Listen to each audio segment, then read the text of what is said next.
आप सुन रहे हैं कहानी बेपनाह, जिसे आप डेस्टिनेशन वेडिंग के नाम से भी जानते हैं। इस कहानी को लिखा है दिव्या सिंह ने और आवाज दी है सारिका ने। भाग 1। शिवांगी आज बहुत खुश थी। आखिर हो भी क्यों ना, हमेशा से उसने एक ही सपना देखा था, वो भी अपनी शादी का, बिल्कुल विराट अनुष्का की तरह ही एक डेस्टिनेशन वेडिंग। आज उसके पैर जमीन पर नहीं पड़ रहे थे, वो हवाओं में उड़ना चाहती थी। सपनों की दुनिया में खोई हुई शिवांगी का ध्यान तब टूटा जब उसके सामने से एक ट्रेन गुजरी। उसने अपने चारों तरफ देखा, तब उसे एहसास हुआ और अपने सर पर एक चपत लगाते हुए हंसने लगी। आज वो अपनी फैमिली के साथ स्टेशन पर बैठे हुए ट्रेन का इंतजार कर रही थी। उसने अपने डेस्टिनेशन वेडिंग के लिए गोवा जगह जो पसंद की थी, वो काफी खुश थी। अभी उसके ट्रेन आने में वक्त था और साथ ही साथ उसके दोस्त भी अभी नहीं आए थे। तभी पीछे से उसे अपना नाम पुकारने की आवाज आई। पीछे देखा तो उसके दोस्त गौरव, राजवीर, नेहा, अदिति, शिवांश, राज, प्रिया खड़े होकर हाथ हिला रहे थे। सब पास आकर उसके गले लग गए। वो भी बहुत खुश थी। अभी तक अगर कोई नहीं आया था तो वो थी उसकी बहन आरोही। आरोही उसकी सगी बहन तो नहीं थी, लेकिन वो बहन से भी कम नहीं थी। आरोही को अपना कहने वाला कोई नहीं था। उसे याद भी नहीं था कि उसके माँ बाप कौन हैं। जब से होश संभाला था, एक अनाथ आश्रम में थी। शिवांगी के पापा रामजी व्यास जो एक बिजनेसमैन थे और उसकी माँ मीरा व्यास एक अनाथ आश्रम चलाती थी।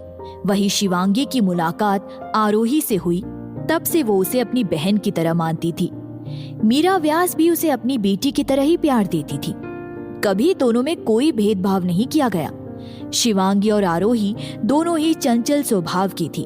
साथ में घूमना फिरना, मस्ती करना, और दोनों एक दूसरे की जान थी। स्टेशन पर उनके ट्रेन के आने की अनाउंसमेंट हो चुकी थी। अब अपने सामान लेकर तैयार थे, लेकिन दूर दूर तक आरोही का कोई पता नहीं था। शिवांगी परेशानी में इधर उधर देख रही थी। उसने अपने माँ पापा से भी बात की उसके बारे में। कोई खबर ना पाकर उदास हो गई। तब तक ट्रेन भी स्टेशन पर आकर रुक चुकी थी। सभी अपना सामान लेकर अंदर जा रहे थे, फिर भी आरोही का कोई पता नहीं था। अब ट्रेन भी अपने चलने का सिग्नल दे चुकी थी। तभी शिवांगी ने देखा एक लड़की दौड़ते हुए अपना एक हाथ आगे बढ़ाए चली आ रही है। वो कोई और नहीं थी, आरोही थी। शिवांगी इतना देखकर ही चिल्ला कर बोली, अरे कोई उसे हाथ दो। तभी गौरव, उसका दोस्त, दरवाजे से निकलकर एक हाथ आगे बढ़ाया। उसने देखा एक सफेद पटियाला सूट पहने लड़की उसके तरफ दौड़ती हुई आ रही है। दौड़ने की वजह से उसके बाल से उसका पूरा चेहरा ढका हुआ था, लेकिन उसकी अच्छी कदकाठी ही लोगों को अपनी तरफ आकर्षित करने के लिए काफी थी। तब तक गौरव ने उसे हाथ देकर ऊपर खींच लिया। ये सब इतना जल्दी हुआ कि आरोही को संभलने का मौका ही नहीं मिला और वो गौरव से जाकर लिपट गई। उसकी सांसें अभी भी ऊपर नीचे हो रही है। धड़कन तो इतनी तेज चल रही थी कि मानो दिल अभी बाहर निकल आएगा। चलती ट्रेन में अचानक से एक हवा के झोंके ने आरोही के चेहरे का बाल हटा दिया। गौरव के साथ साथ वहां खड़े सभी लोग उसे एकटक देखते रह गए। गोरा रंग, बड़ी बड़ी काजल से सनी आंखें, पतले लाल सुर्ख होठ, कमर तक लंबे बाल, जो देखता देखता ही रह जाता। वहां खड़े सबका ध्यान शिवांगी के चिल्लाने से टूटा। वो गुस्से से चिल्लाते हुए आरोही के गले लगकर बोली, अगर थोड़ा भी लेट हो जाता तो तुम्हारी ट्रेन छूट जाती, फिर तुझे नहीं पता कि मैं तेरे साथ क्या करती। आरोही ने हंसकर जवाब दिया, जस्ट चिल यार, मैं आ गई ना, मैं माँ पापा से मिलकर आ रही हूँ, फिर उसके बाद अपना गुस्सा निकाल लेना। और हंसते हुए आगे बढ़ गई। और इधर शिवांगी गुस्से में पैर पटकती रह गई। कुछ देर बाद वो आरोही को लेकर अपने दोस्तों से मिलवाने गई। सबके सामने, फ्रेंड्स, ये है मेरी जान दिल का टुकड़ा आरोही, और आरोही ये है मेरे दोस्त जिनके बारे में मैं अक्सर बातें किया करती हूँ। आरोही ने सबको मुस्कुराकर हेलो बोला। गौरव हाथ आगे बढ़ाते हुए, हाय, हम पहले ही मिल चुके हैं। आरोही कंफ्यूज्ड नजरों से, अब कब? गौरव, ट्रेन में ऊपर खींचने के लिए वो मैं ही था। आरोही, ओह थैंक यू। प्रिया अदिति, हाय तुम काफी खूबसूरत हो, जो भी देखे देखते ही रह जाए। आरोही, थैंक यू। फिर शिवांगी ने राजवीर की तरफ इशारा किया, और ये है mister Rajveer Singhania, Singhania group of industries के इकलौते वारिस, जिसे आज बहुत मेहनत के बाद टाइम मिला है मेरी शादी में चलने के लिए। आरोही हाथ आगे बढ़ाते हुए, हेलो। राजवीर उसकी तरफ एक बार देखकर दूसरी तरफ सिर घुमा लेता है। आरोही मन में, शक्ल से तो हैंडसम है लेकिन अंदर से घमंडी। और कुछ ऐसा ही हाल नेहा का था। आरोही मन में, ऐसा तो फिल्मों में होता है, एक ग्रुप में एक नमूना जरूर होता है, अकड़ू घमंडी। उसके बाद सब नाचते गाते हुए शोर मचाते अपने डेस्टिनेशन तक पहुंच जाते हैं। सब नाचते गाते आखिरकार अपने डेस्टिनेशन तक पहुंच गए। वहां पहुंचने के बाद उनकी खुशी दोगुनी हो गई जब उन्होंने अपने सामने एक खूबसूरत बंगला देखा, जिसके सामने बड़ा सा फाउंटेन था, साइड में स्विमिंग पूल थी। उसके चारों तरफ के दृश्य एवं सजावट को देखकर लग रहा था कोई होटल नहीं, किसी राजा का महल हो। सभी लड़की वालों के रुकने का इंतजाम इसी बंगले में हुआ था और लड़के वाले बगल के बंगले में रुके हुए थे। सभी अपना सामान लेकर बंगले के अंदर चले गए। सबको उनके रूम की चाबियां दी गई और उन्हें फ्रेश होने के बाद बंगले के बाहर लॉन में खाने की व्यवस्था की गई थी।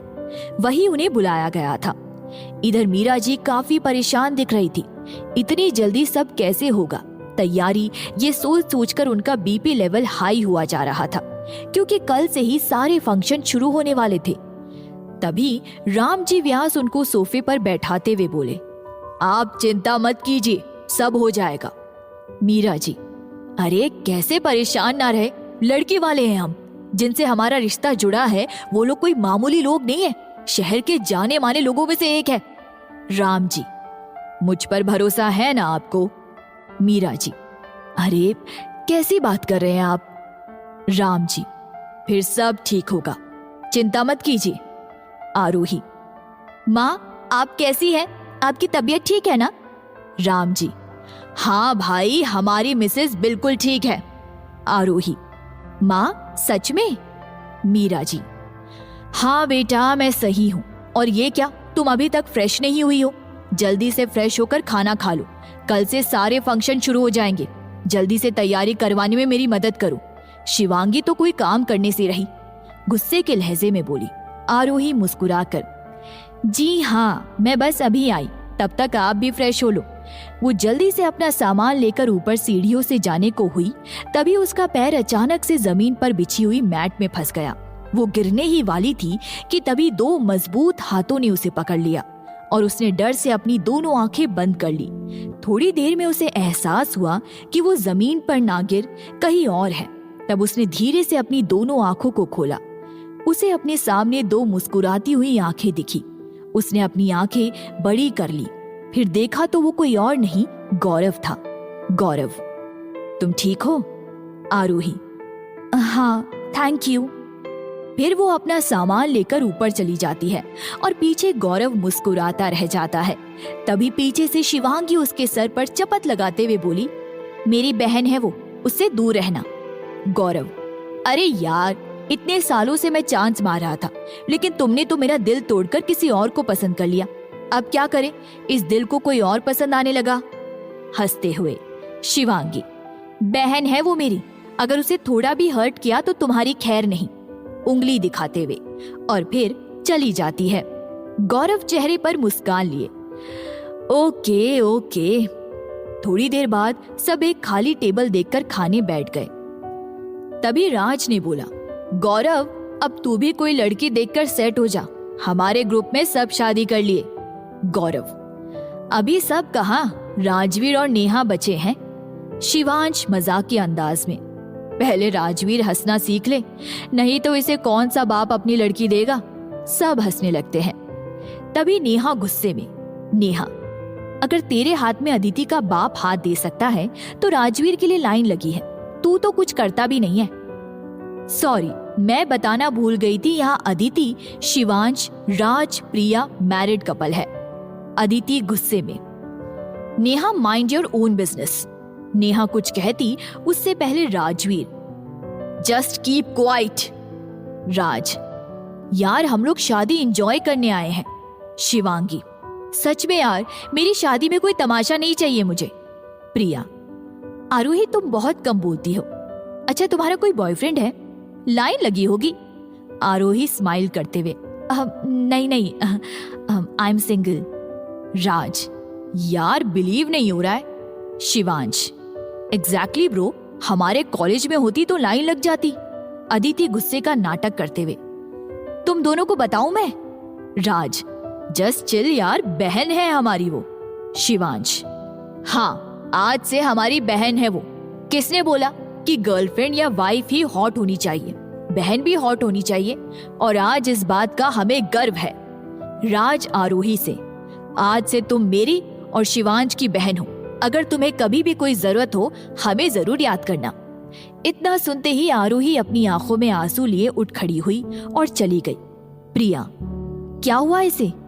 शिवांगी, फ्रेंड्स एक्चुअली आरोही मेरी सगी बहन नहीं है, वो एक अनाथ है। बचपन में वो मेरे मम्मी के अनाथ आश्रम में रहती थी।